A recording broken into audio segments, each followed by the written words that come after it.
across the globe to stories here at home. This is the National News Broadcast. A very good evening to you. I'm Sharifa Tahir. A very good evening to you. I am Dishan Veerakone, and we start off by taking a look at your headlines for tonight. Vaccination in Galle Matara and Kurunegala districts commences. Many children have experienced many issues in the face of the COVID-19 outbreak. A methodology to distribute organic fertilizer necessary for the Maha season without a shortage. Skin-related diseases for those who came in contact with chemical substances in the fire-stricken ship.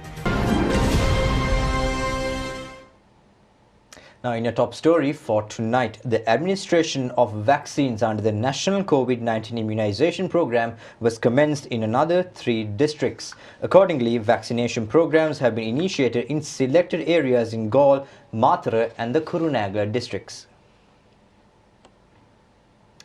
The National COVID-19 Immunization Program was commenced in the country on January 29th. Under the first phase of the program, the frontline workers, including the health sector employees, triforces and the police, as well as state employees who were exposed to the public, were vaccinated. Subsequently, the residents in high-risk areas in the Western Province received the vaccine. The second consignment of the Sinopharm vaccines donated by the government of China as a grant arrived in the country yesterday. President Gotabaya Rajapaksa directed instructions to take necessary steps to administer the vaccines to the public from yesterday onward. Accordingly, the vaccination program in the Kurunegala district was commenced yesterday. The programs in Galle and Matara districts were commenced today.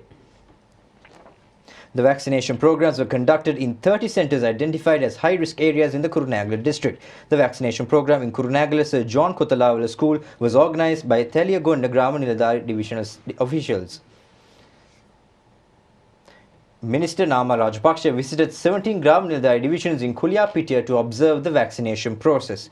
The administration of vaccines for the residents in the Pandana Divisional Secretary Division was commenced today. Residents in Sadalankawa and Gediyagala Gram Niladhari divisions received the vaccine under the first phase. Meanwhile, Ministers Johnston Fernando and Nama Rajapaksa observed the vaccination process in the Varia Pola area. The vaccination program in Galle district was commenced at the Batuwan Hena Sri Sudarshana Rama Viharaya in Alpitiya today. Army Commander General Shavendra Silva visited the premises to observe the vaccination process. Accordingly, more than 2,000 persons belonging to Batuwan Hena Medical Health Officers Division in Alpitiya are expected to be vaccinated. The program is set to be conducted in 25 locations in the district. Now, another vaccination program was organised at the Kularatna School premises in Ambalangoda. Meanwhile, a vaccination program was also organised at the Madapatha Viharaya in Galle. Also, another vaccination program was organised at the Office of the Medical Officer of Health in Ambalangoda. The vaccination of residents in the Koggal Additional Ground Niladhari Division was held at the Dharmika School in Habaraduwa today. Army Commander General Shavendra Silva was also present at this occasion.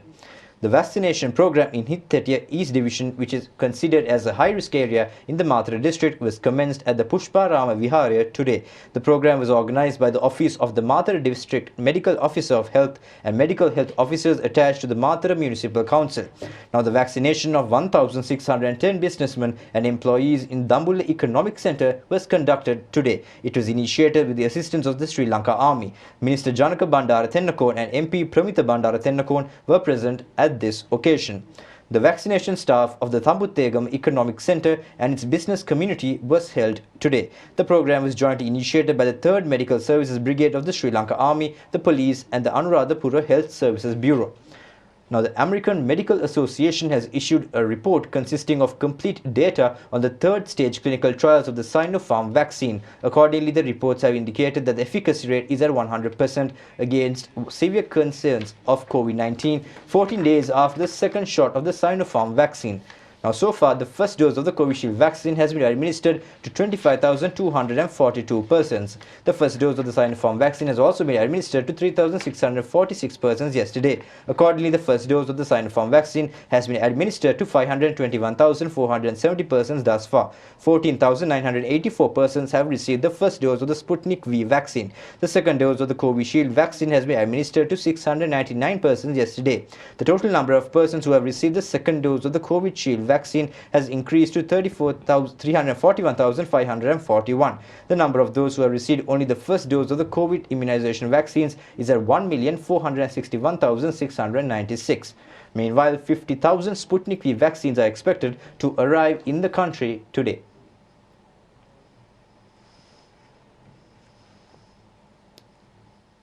In the meantime, the government has reached a decision to appoint an expert committee to assess the damage caused by the fire erupted in the Singaporean Express Pearl ship and the damage expected to occur in the future. Accordingly, Minister Mahinda Amaraveera said that he is expecting to direct the attention of the Cabinet of Ministers on May 31st on the accelerated measures which can be taken in this regard. He made these remarks while engaging in an observational tour in the coastal belt which has been polluted with the remains of the containers. Dungalpetiya Sarukawa coastal belt, which has been identified as one of the most polluted locations with the waste of the ship, was observed by Minister Mahinda Amaraveera along with State Ministers Nalaka Godaheva and Lasantha Alagiyawanna. The impact of the incident is expected to be affected on the coastal belt from Panadura to Chilaw. The Fisheries Department has warned the fishing community to refrain from engaging in any fisheries activity in the relevant sea area. The cleaning of the coastal region was carried out by the Sri Lanka Navy. Meanwhile, a special security program has been initiated to avoid people from visiting the coastal region. Minister Douglas Devananda has instructed Nara Institute to initiate an investigation on the impact of the marine life and oceanic biodiversity from the mixing of chemical substances stored in the containers of the ship and submit a report in this regard. Accordingly, an investigation was initiated under senior scientists related to environmental study Nara Institute AAB Amarathunga. The operations to douse the fire in the ship were conducted today with the use of tugboats of Sri Lanka Navy and Sri Lanka Air Force helicopters. The Indian Coast Guard has also deployed 3 vessels and a dronier ship to assist the ongoing operations. Sri Lanka Navy has indicated that a certain amount of smoke and flames are being observed at times, though a decline in the fire can be observed on the ship with the dwindling inclement weather conditions. Meanwhile, Indian Coast Guard ship Vajra arrived in the country yesterday. Accordingly, necessary equipment and chemical stocks to douse the fire were handed over to Sri Lanka Navy. Meanwhile, issuing a statement, Sri Lanka Ports Authority has rejected all falsified reports circulating on various social media platforms over the fire erupted in the Express Pearl ship. The statement has further said that falsified reports have also been circulated about the Ports Authority. In the meantime, the government has declared several services as moving on to, on the similar note, advisor to the Public Utilities Commission of Sri Lanka on petroleum and lubricants, Cyril Suduwala, says that investigations on the fire-stricken ship will determine the damage caused to the marine environment as well as other factors contributed to the accident. He further added that necessary approvals and permits have to be obtained from relevant authorities for the transportation of combustible materials in Sri Lankan waters. He made these remarks while speaking to media today. This type of the marine disasters are common in the world, and there are instances since the petroleum distribution and the transportation started in about 150 years ago, and now the main disasters are usually in maritime disasters are taken place when the huge crude oil tankers are transported or the oil rigs are collided with some ships. But this particular disaster case in the harbour is a combustible petrochemical carrying the sea cargo vessel, and a giant vessel is carrying a large number of petrochemicals and petroleum solvents and ethanol and nitric acid like dangerous cargo. When the dangerous cargo is carrying a ship, usually that cargo contains different types of toxic and dangerous cargo, and our Sri Lankan law is concerned, usually when the certain materials are requested to import, the custom usually refer that to when there is a combustible or petroleum based material, they normally refer it to the petroleum ministry for no objection certificate.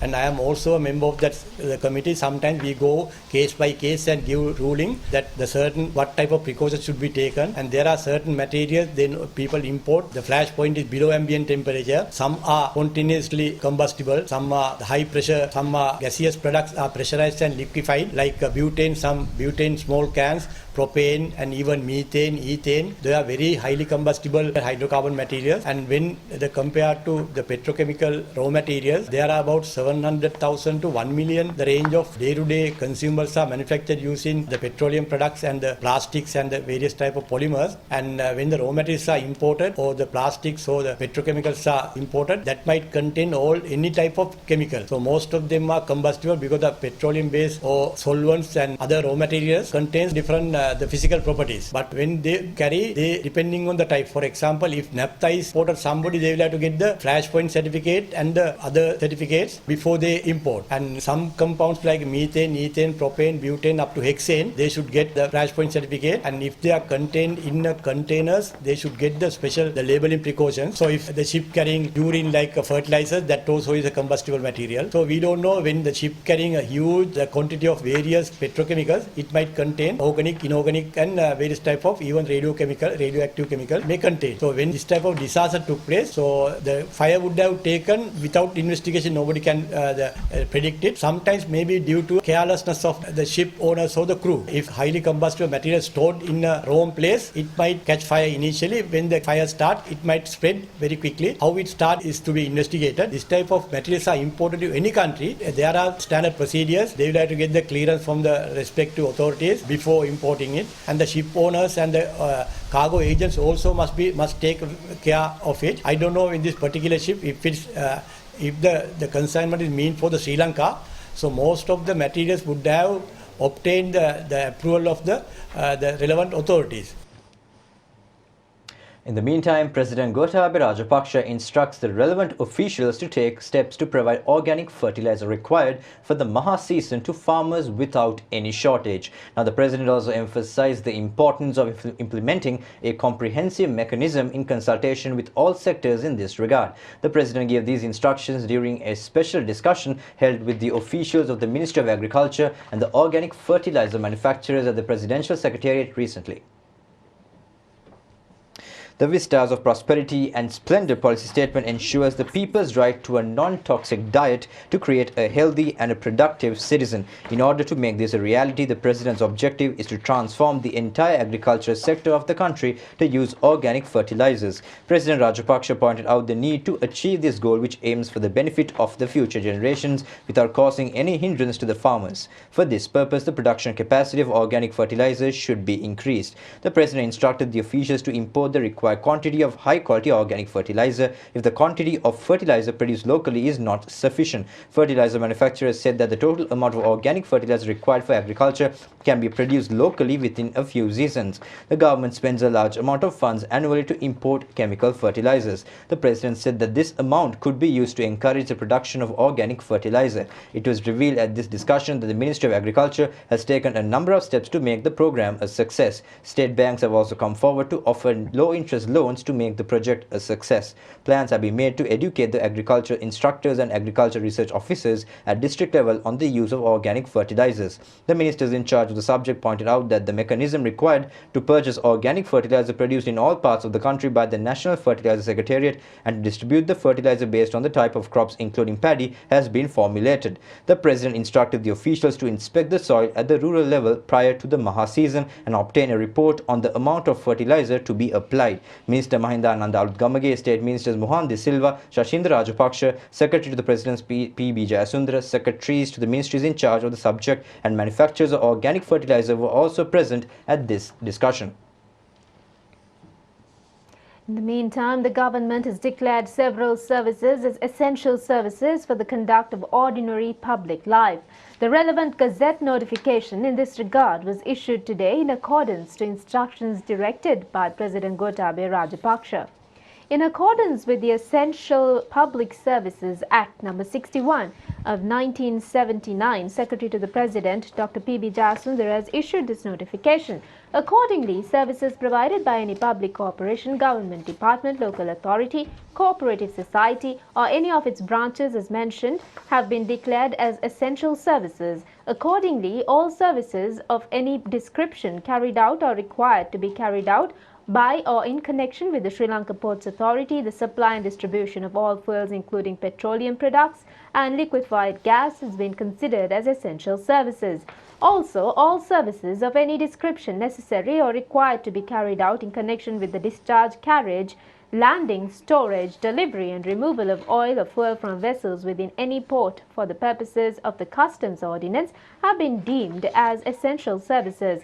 Freight transport by Sri Lanka Railway Department and all public transport services carried out by Sri Lanka Transport Board, maintenance, security and operational aspects essential to carry out such public services in line with service requirements have been declared as essential services. All services should be required to be carried out by district and divisional secretariats, Grama Seva offices, Samurdhi development offices and all field level offices have been considered as essential services. Meanwhile, all state banking and insurance services including the Central Bank of Sri Lanka as well as waste management services carried out by the local authorities have been declared as essential services.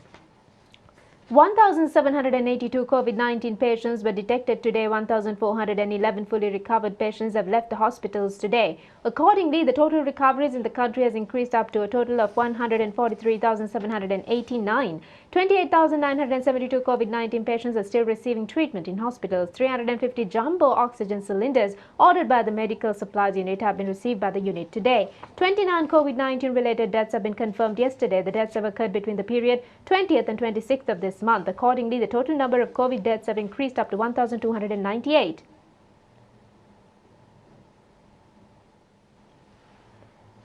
Health Services Director General has issued guidelines for all health authorities in the country on the confirmation of the death of an individual as a COVID-19 death. Accordingly, clinical confirmation is mandatory if an individual had died with COVID-19 symptoms. The confirmation of COVID-19 death should be carried out while adhering to a recommendation of the World Health Organization. When issuing a death certificate, it is mandatory to mention the death as a COVID-19 related death.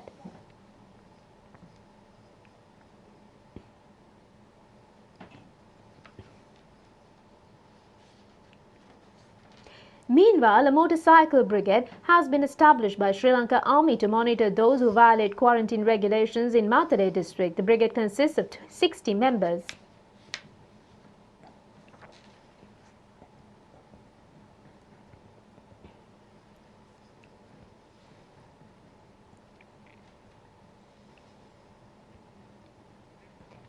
The 7th Sri Lanka Women's Corps of Sri Lanka Army has established a motorcycle unit and has been deployed in Jaffna city to monitor quarantine law violations.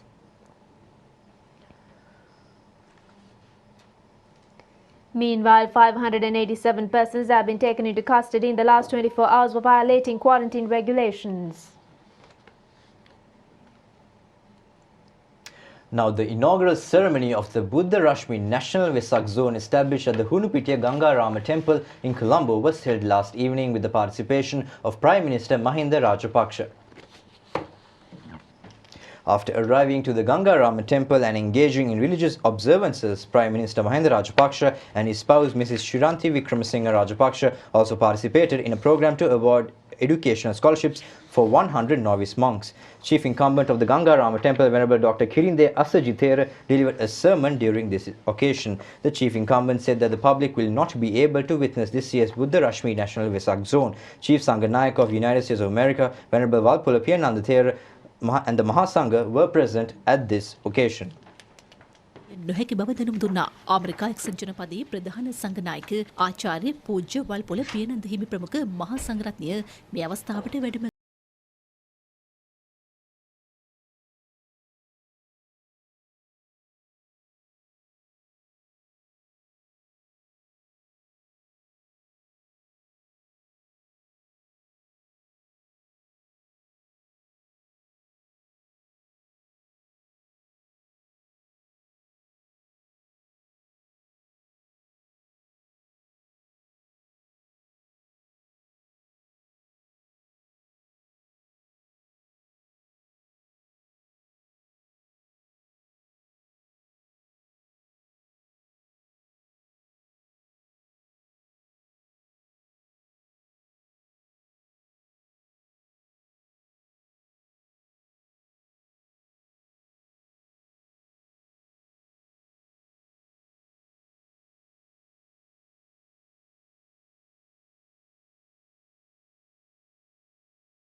Several temples in Milan, Italy had organized various programs and decorations symbolizing the Vesak full moon Poya day. රාත්‍රියේ ගාල්ල නගරය මෙලෙස අලංකාරවත් වී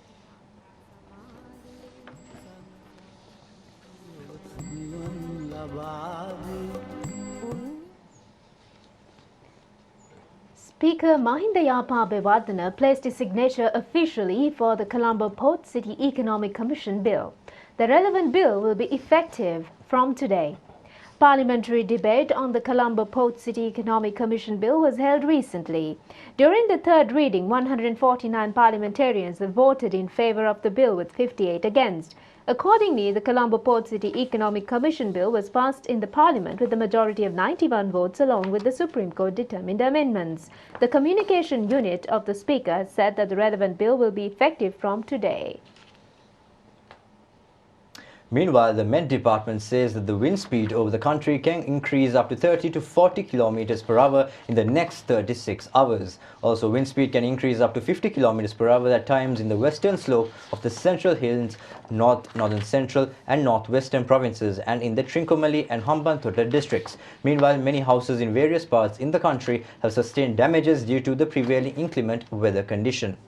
Showers will occur at times in the western, Sabragamu, central and northwestern provinces and in Galle and the Matara districts. Fairly heavy rainfalls, about 75 millimeters, can be expected at several places in western and Sabragamu provinces and in Galle, Matara, Kandy and Nuwara Elia districts. As per the Met Department statement, showers or thunder showers will occur at a few places in Uva province and Ampara and Batiklo districts during the evening or at night.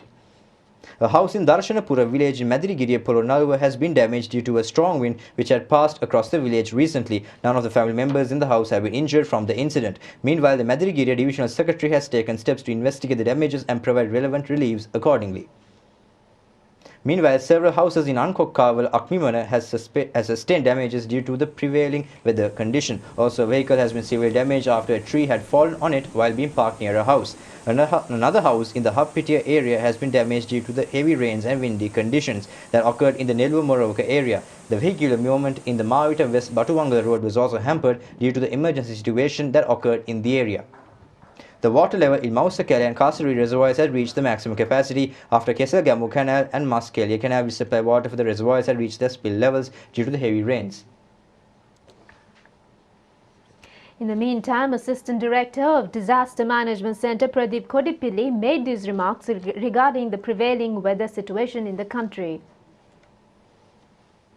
Considering this prevailing situation in the country, compared with a few days back, there are a lot of declining of the rain being recorded in many areas of Sri Lanka, especially the more rain reported since few days time in Nuwara and Kandy and Ratnapura, Kalutara and Galle districts. So, but the water levels were rapidly increased, but now it's getting normalizing rapidly. That is very important point. But we are alerting all the communities who are living in the risky areas, mountainous areas, which are identified by the NBRO as high priority risk and medium and low priority risk areas. So people has to pay a lot of attention over the possibility of the signs of the landslide. It's very important. If signs being observed, they need to call 117 call center number or contact with the district disaster management unit or the National Building Research Organization. And as per the Met Department, still they are expecting rain more than 75 millimeters of the rain, especially in the Sabaragamuwa and Central Province and the Western Province and the Southern Province as well, and the Northwestern Province. So with the opening of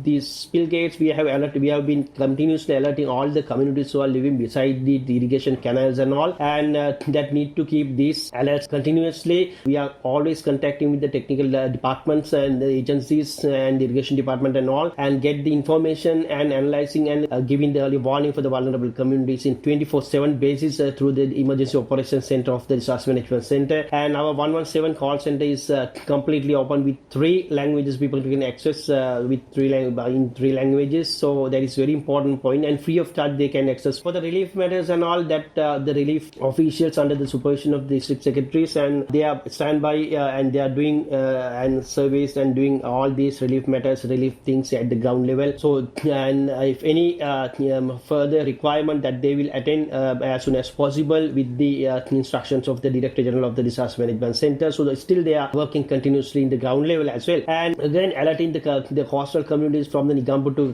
Kalani and to the Kaltura area. So these equipments and the things with high toxicity after burning the ship will reach to the coastal area. So do not touch anything in this coastal area. So we have observed a lot of people that are taking and collecting the things, but it's very, very dangerous thing. Though people are thoroughly advised not to touch anything from these containers coming through the ship. So that is very important point. And the water levels of the river, especially from the Attanagalu, Kalani and Kalu, Ging and Nilwala, so they are completely declining and falling in the water levels. That is very important, but still people need to be alert. If any case of the rain, that we are continuously alerting the communities who are prone to those kind of disaster situation. So we are as per the Met Department, they are expecting more than 75 millimeters of rain. They are expecting more rain, and we are continuously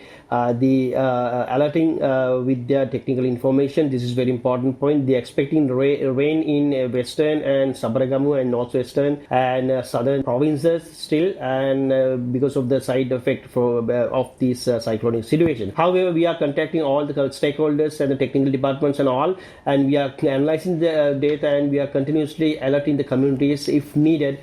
So that is very important. And with the Triforces and police, we have a good correlationship, and we are working together in the Emergency Operations Center, and even at the ground level, some of our officials that are continuously working with the disaster management sector in the coastal area of Sri Lanka. This is a very important point, and then we are continuously having a lot of interaction and connection between the military and the police, that they have done a lot of services to the disaster management sector.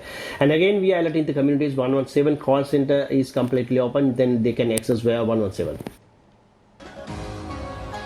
And that's a wrap up tonight's Primetime News, and until we meet again next time, do take care and good night. Stay safe.